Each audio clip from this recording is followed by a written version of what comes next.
What's going on, everybody?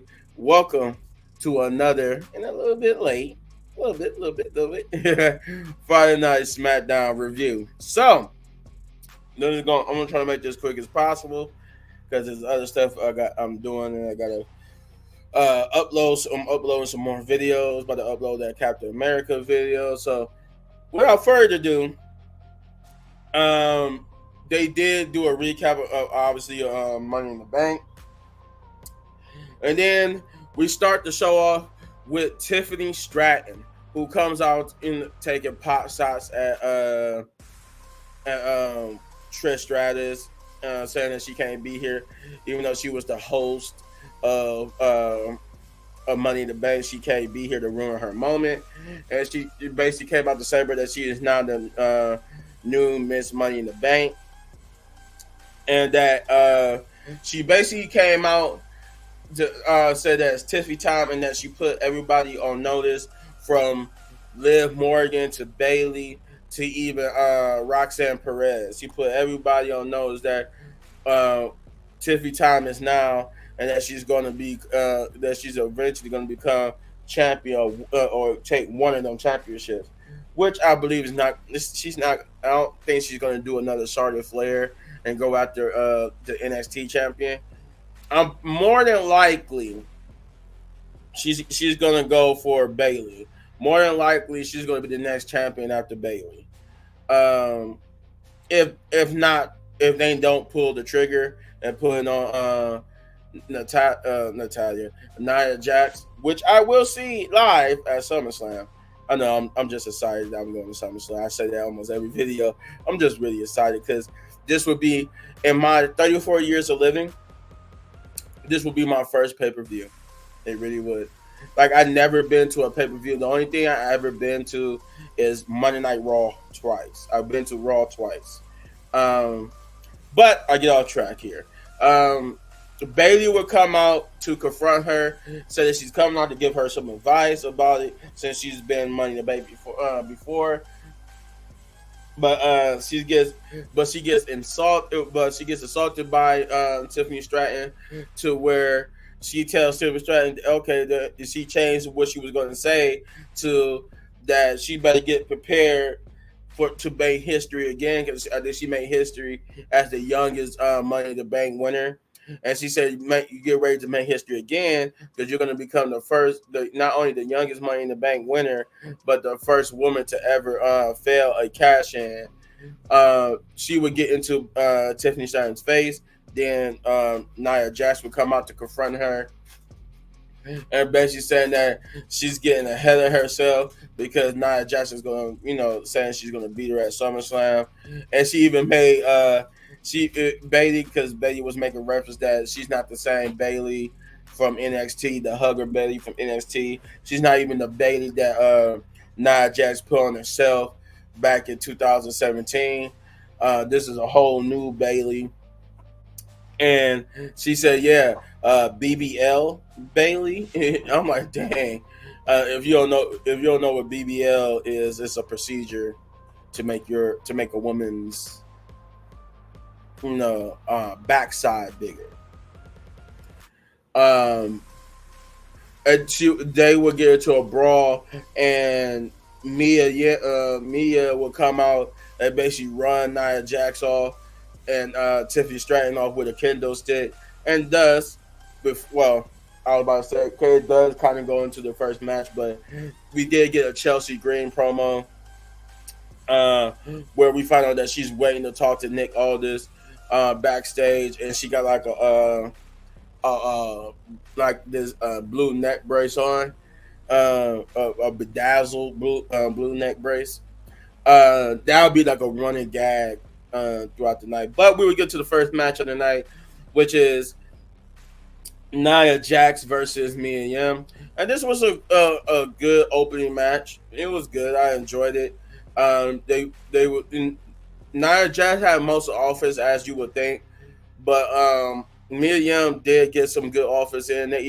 She even had a point where she kind of like almost could have won the match. But in the end, she would get annihilated by the annihilator, Nia Jax. Uh, uh, uh, but she would Nia Jax. I was trying to remember what happened because it didn't just go to this next segment. Nia Jax would beat down Bailey again, and she would beat down Bailey, both Mia and Bailey, and then Tiffany had a moment where she acted like she was about to cash in the title. I mean, cash in her thing on cash in her championship briefcase on Bailey, and Nia would come in the ring like, "Hey, what you doing?" She said, no. I was just talking to the referee. Yeah, we can go. We good."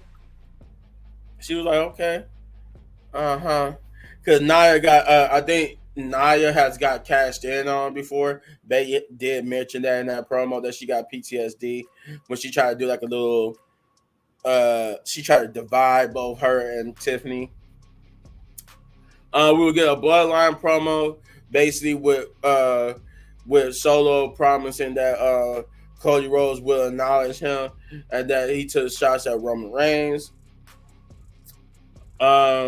We get an Andrade promo where they was asked if he would get interviewed. It was like earlier in the day before the crowd got there. He would get interviewed by Byron Saxton, who would ask him what's next. And as he was getting prepared to explain that, he would get interrupted by Carmelo Hayes, who was getting disrespectful with Andrade. Andrade said, "You know what? He's next."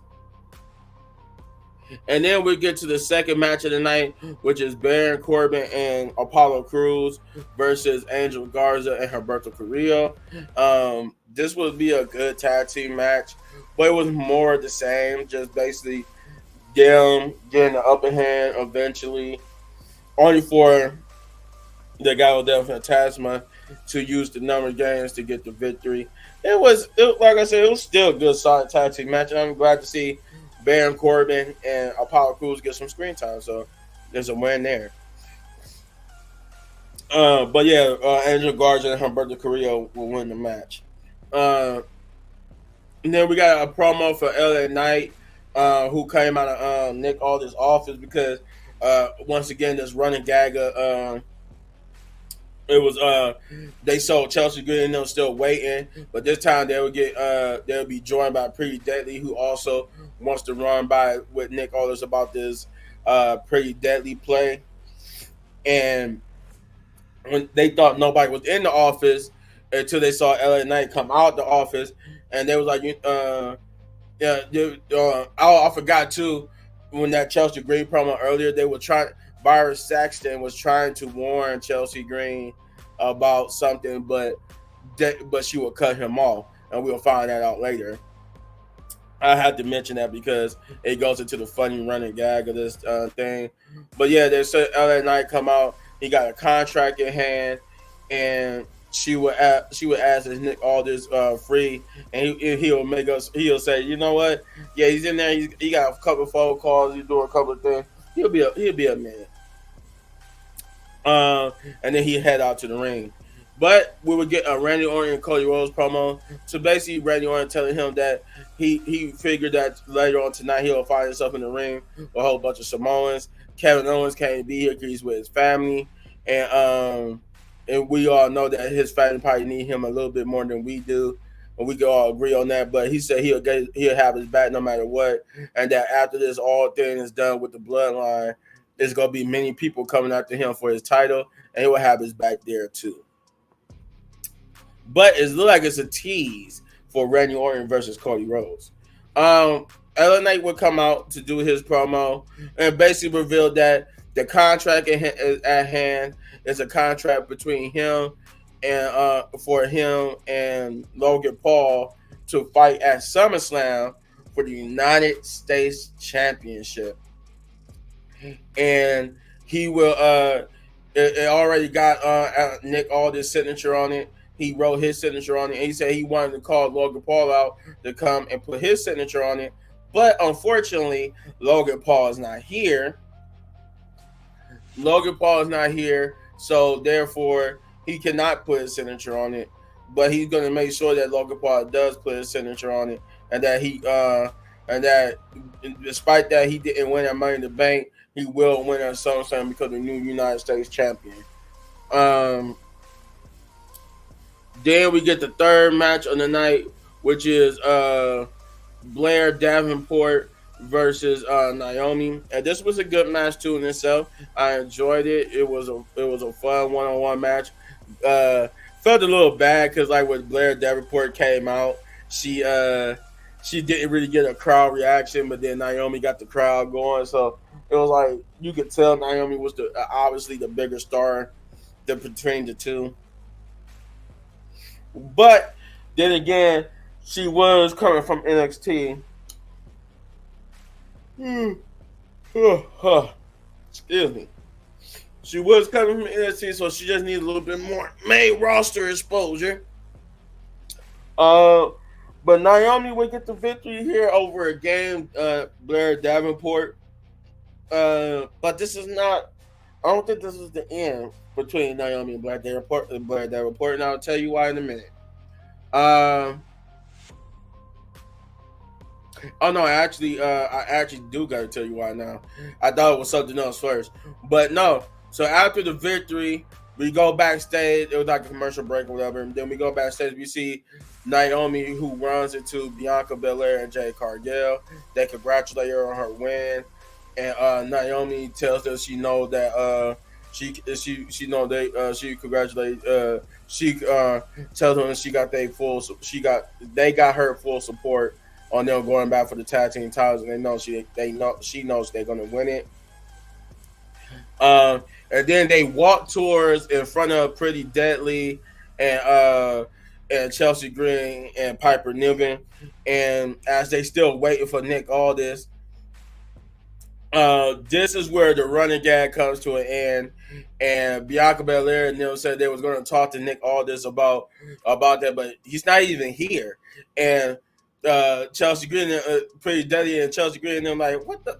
Oh, and then they run into the office, and Chelsea Green and them go into the office and come out mad because they realize they've been waiting there for nobody.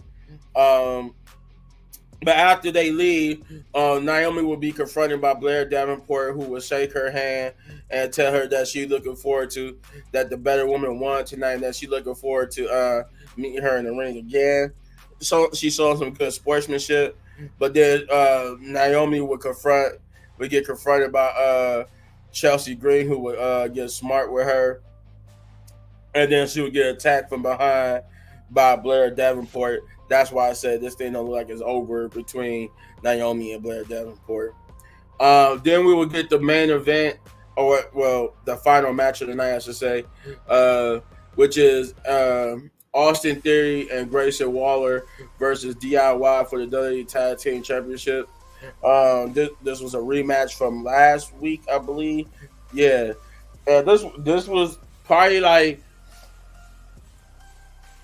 the most intense. So I guess you could say this was the best match of the night because this was the match that had the most build up to it.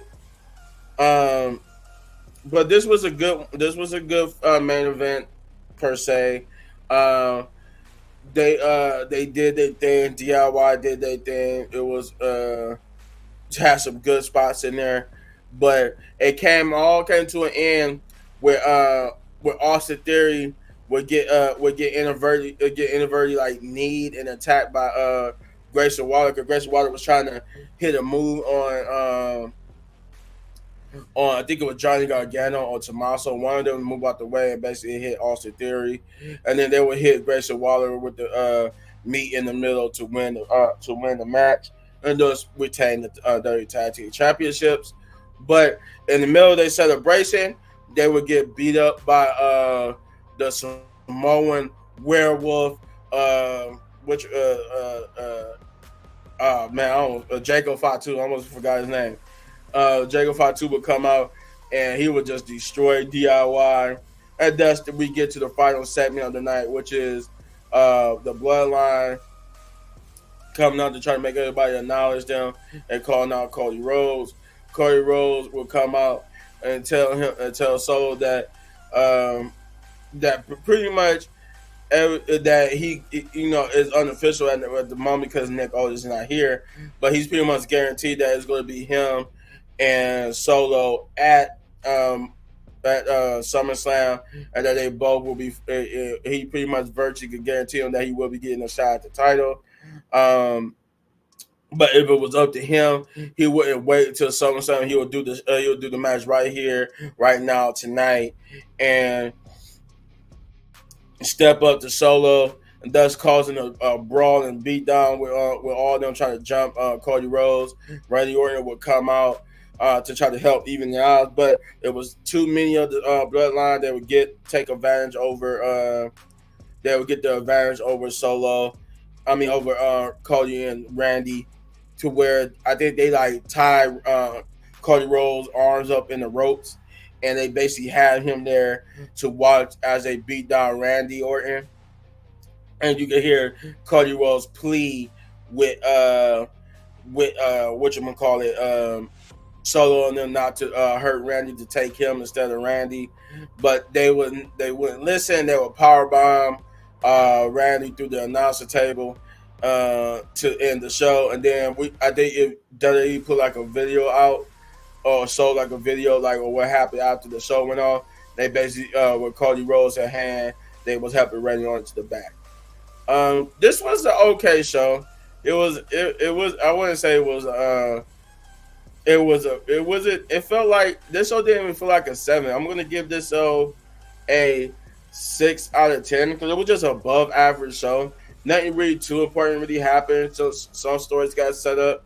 The most noticeable thing was the tag team match for the championships and the bloodline thing. So a pretty slow Monday Night Raw and SmackDown. But you let me know in the comments down below what you thought. If you enjoy my review of this, you hit this button right here for all of my WWE reviews. And if you enjoy the video so much, want to support the channel, all you gotta do is hit that like, subscribe, share, hit that notification button, and yeah. As always, if you want these videos more of my amazing content, but don't go anywhere because I got more. Peace.